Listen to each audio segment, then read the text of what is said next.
राम के अस्तित्व पर सवाल खड़ा करने और राम में आस्था न रखने का बयान देने वाले माननीय लॉटन राम निषाद जी, जो समाजवादी पार्टी के एक संघर्षशील नेता हैं, उनको पार्टी से निष्कासित कर दिया गया है। आइए पहले उनका बयान सुनते हैं कि उन्होंने क्या कहा, उसके बाद मैं इसका विश्लेषण करता हूं। राम का मंदिर बने चाहे कृष्ण का मंदिर बने, मुझे मंदिर से नहीं, लेकिन लॉटन राम निषाद, राम के प्रति हमारी आस्था नहीं है। मेरा व्यक्तिगत विचार है, मेरी अगर आस्था है तो बाबा साहब भीमराव अंबेडकर के संविधान में है, कर्पूरी ठाकुर में है, छत्रपति साहू जी महाराज में है, जिनसे हमें बोलने का, हमें नौकरियों में जाने का, पढ़ने का, लिखने का, कुर्सी पर बैठने का अधिकार संविधान से मिला है, ज्योतिबा फूले से मिला है, सावित्रीबाई फूले से मिला है। इसलिए जिनसे मेरा डायरेक्ट लाभ हुआ है, मैं उनको जानता हूं। मैं राम थे कि नहीं थे, राम के अस्तित्व पर भी मैं प्रश्न चिन्ह खड़ा करता हूं कि राम को लोग कहते हैं दर्शक बेटा, राम एक काल्पनिक पात्र हैं। जैसे फिल्म की स्टोरी बनाई जाती है, वह उसी तरह से राम एक स्टोरी के पात्र हैं। राम का कोई अस्तित्व नहीं है। संविधान भी कह दिया है कि राम कोई नायक पैदा नहीं हुए थे। भारत में कोई राम नाम का कोई व्यक्ति पैदा ही नहीं हुआ था। आपने बयान सुना, लॉटन राम जी स्पष्ट कहते हैं कि भगवान राम में मेरी कोई आस्था नहीं है और मैं यह भी मानता हूं कि भगवान राम एक काल्पनिक भगवान है, उनका कोई वजूद नहीं था, अस्तित्व नहीं था। दोस्तों, पार्टी से जहां तक निकालने की बात है, सबसे पहले मैं इस पे चर्चा करता हूं। भारत एक धर्मनिरपेक्ष राष्ट्र है, सभी धर्मों को आजादी है, यहां पर कोई भी किसी धर्म के बारे में मान सकता है। लेकिन भारत की धर्मनिरपेक्षता केवल धर्मों तक नहीं है। जो धर्म को नहीं मानता है, बिना धर्म के भी रहना चाहता है, जो किसी भगवान में विश्वास नहीं रहता है, जो लीजेंड्स में विश्वास रखता है, जिनको वो देखा है, समझा है, जिसके इतिहास को पढ़ा है, वो कोरी कल्पनाओं में जो विश्वास नहीं करता है, जिस बात का कोई ऐतिहासिक और वैज्ञानिक प्रमाण नहीं है, उस बात में वो विश्वास नहीं करता है, उसको भी बराबरी का हक और अधिकार इस देश में है। हमारी राजनीतिक पार्टियां अलग अलग विचारधारा के लोगों को अगर अपने पार्टी में रख सकती हैं, तो वो एक रैशनल यानी तर्कवादी विचारधारा रखने वाले को क्यों नहीं रख सकती हैं? इतना डर क्यों लग रहा है लोगों को?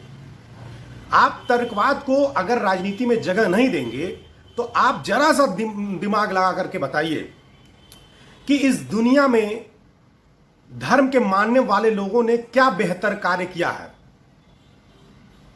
बहुत इतिहास में मत जाइए, आप बताइए कोरोना वायरस जो महामारी है, इस महामारी में लड़ने के लिए जो आस्तिक लोग हैं, जो भगवान में, धर्म में विश्वास रखते हैं, उनका क्या योगदान रहा है। किसी ने नमाज पढ़ने को कहा, किसी ने गौमूत्र पीने को कहा, किसी ने गोबर लपेटने को कहा। क्या ये सारे उपाय जो भगवान के मानने वाले लोगों ने बताए असरदार हुआ कोरोना वायरस महामारी में? जी नहीं।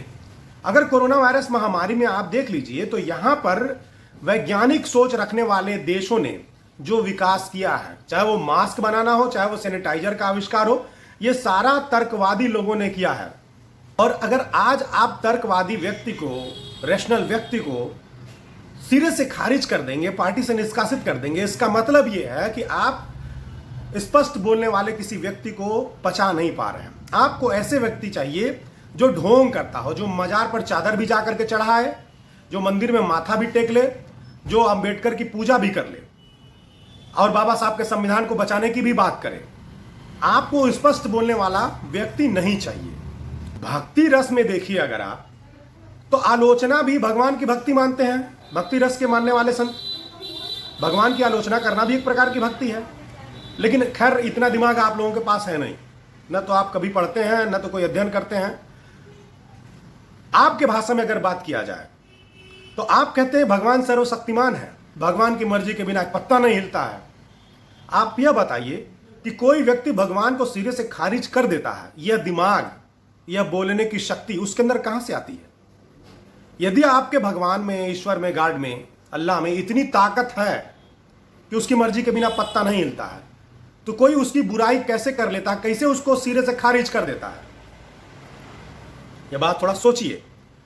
भगत सिंह को थोड़ा सा पढ़ लीजिए, उन्होंने ईश्वरीय सत्ता को क्यों नकारा था। भगवान के अस्तित्व का विरोध भगत सिंह ने भी किया था। अब बात करते हैं माननीय अखिलेश यादव जी की। माननीय अखिलेश यादव जी, लॉटन राम जी ने जो कहा कि भगवान राम में मेरी आस्था नहीं है, मेरा बिरसा फुले अंबेडकर इनमें आस्था है, ललई पेरियार में आस्था है, जिनको मैं प्रत्यक्ष रूप से जानता हूं, जिन्होंने हमारे लिए कुछ किया है। जाहिर सी बात है, भगवान राम भले ही काल्पनिक हो, भले उनका अस्तित्व ना हो, लेकिन एक बड़े वर्ग के लिए उन्होंने बहुत बड़ा काम किया है।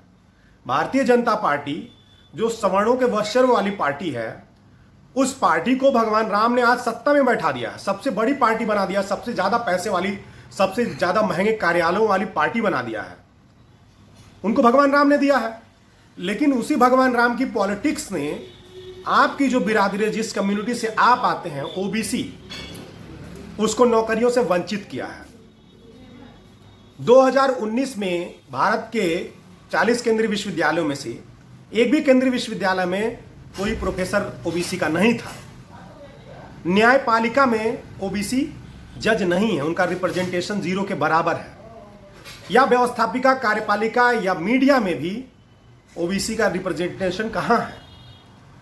आपको रिप्रेजेंटेशन यानी आपको प्रतिनिधित्व अधिकार देने का काम जिन महापुरुषों ने किया है, जिसके दम पर माननीय मुलायम सिंह, आपके पिताजी और आप मुख्यमंत्री बन पाए हैं, वो यही महापुरुष है जिसको लॉटन राम जी मानते हैं कि प्रत्यक्ष रूप से इन्हीं ने हमको अधिकार दिया है। भगवान राम ने तो आपको अधिकार दिया नहीं। अगर भगवान राम में माननीय अखिलेश यादव जी आप आस्था रखते हैं तो आपको मालूम होगा, आपने रामायण पढ़ा होगा, तो नहीं पढ़ा तो पढ़िएगा, उन्होंने अपने क्षत्रिय धर्म का पालन करते हुए हमेशा से ब्राह्मण धर्म की रक्षा की और वर्ण व्यवस्था को लागू किया। और वर्ण व्यवस्था लागू करने के नाते ही उन्होंने सम्मुख ऋषि की हत्या कर दी, जो एक शूद्र थे। और वर्ण व्यवस्था में आपका स्थान भी शूद्र है। यदि आप भगवान राम को आदर्श मानते हैं तो आपको अपने शूद्र धर्म का पालन करना चाहिए, अच्छे कपड़े नहीं पहनना चाहिए। अखिलेश यादव जी, आपको अच्छी कुर्सी पर नहीं बैठना चाहिए, जमीन पर बैठना चाहिए। और योगी आदित्यनाथ जी ने जो आपका शुद्धिकरण कराया था आपके कार्यालय को, उसके लिए उनको धन्यवाद देना चाहिए। आपको अपनी डिग्रियां जला देना चाहिए, अपने पढ़ने लिखने बोलने के अधिकार को छोड़ देना चाहिए। अगर आप भगवान राम में आस्था और विश्वास रखते हैं तो। अगर नहीं रखते हैं तो आप अच्छे कपड़े पहनिए, जो कि अंबेडकर की देन है। आप संवैधानिक अधिकारों का प्रयोग करके चुनाव लड़ रहे हैं, जो बाबा साहब अंबेडकर की देन है। आपने डिग्रियां ली हैं, जो ज्योतिराव फुले की देन है। आप आरक्षण का भी पूरा लाभ लिए, जो कि साहू जी महाराज की देन है। इन लोगों को अगर आप खारिज करते हैं, जिन लोगों का नाम माननीय लॉटन राम निषाद जी ने लिया और काल्पनिक ईश्वर के अस्तित्व को नकारा, तो आपको पूरा हिंदू धर्म का पालन, ब्राह्मण धर्म का पालन करना चाहिए।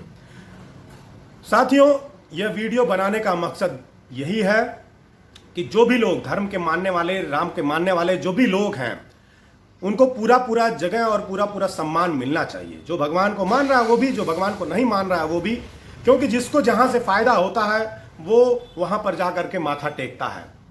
सवर्णों को भगवान राम से फायदा मिलता है, मंदिर बनते हैं, उनको उसमें दान मिलता है, अधिकार मिलता है। मंदिर के नाम पर जो अंधविश्वास फैलता है, उससे ज्योतिष पैदा होते हैं, पुजारी पैदा होते हैं, उनका खर्चा चलता है। तो वो भगवान राम में अपनी आस्था रखे हुए हैं, वो मंदिर बनाएंगे तो बहुत सारे अंधभक्त पैदा होंगे, लोग मंदिरों में माथा टेकेंगे। अपने जो नौकरियां जा रही, जो गरीबी और भूखमरी से लोग मर रहे हैं, वो यह मानेंगे कि ये ऐसी हमारी नियति है, वो संवैधानिक अधिकारों को भूल जाएंगे। तो भगवान राम उनको बहुत सारा अधिकार दे रहे हैं। लेकिन जो लोग पेरियार, ललई, अंबेडकर, इन लोगों को मानने वाले लोग हैं, जिनको हमारे इन महापुरुषों ने अधिकार दिया है, वो इनमें अभी आस्था रखेंगे, तो उनका भी बराबरी का सम्मान होना चाहिए। मैं माननीय लॉटन राम जी को बहुत धन्यवाद देता हूं और उनका स्वागत करता हूं। आप इस देश में तर्कवादी, वैज्ञानिक सोच रखने वाले, संविधान को मानने वाले और भारत की धर्मनिरपेक्षता में विश्वास रखने वाले लोगों के दिलों में अपनी जगह बना चुके हैं। हम आपका बहुत आदर सम्मान करते हैं। आपके जैसे स्पष्टवादी नेताओं की हमारे समाज को, सोसाइटी को जरूरत है। आज भले ही एक संकुचित मानसिकता की पार्टी से आपको निकाल दिया गया है, लेकिन आज आपने ऐसा कर दिखाया है जो बड़े नेताओं में करने की हिम्मत नहीं होती है। हम पूर्वांचल सेना की ओर से आपको सैल्यूट करते हैं। जय भीम, जय भारत, लोकतंत्र जिंदाबाद, संविधान जिंदाबाद, लॉटन राम निषाद जिंदाबाद।